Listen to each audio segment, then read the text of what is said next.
Maswerteng hapon po mga ka-STL. Narito na po ang resulta ng STL Batangas para sa araw na to, second draw.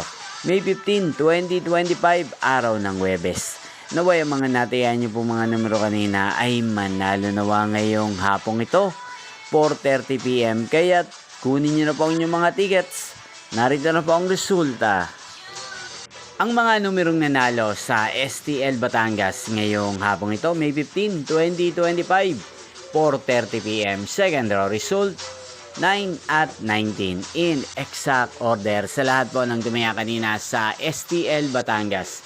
Para second draw ng 9 at 19, congrats po sa inyo, panalo po kayo.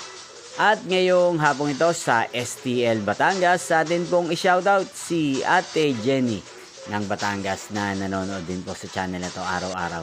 Shoutout po sa inyo. Sana po ay nasa mabuti kayong kalagayan. Sana iswertein din ang mga numerong tinatayaan nyo sa STL Batangas. Inyo pong napanood ang resulta ng STL Batangas channel na to, Roderick Hernandez TV. Maraming salamat po sa patuloy nyo pong pananood at pagsuporta sa aking channel. Magkita-kita pong muli tayo mamayang 8:30 PM para sa third draw result ng STL Batangas.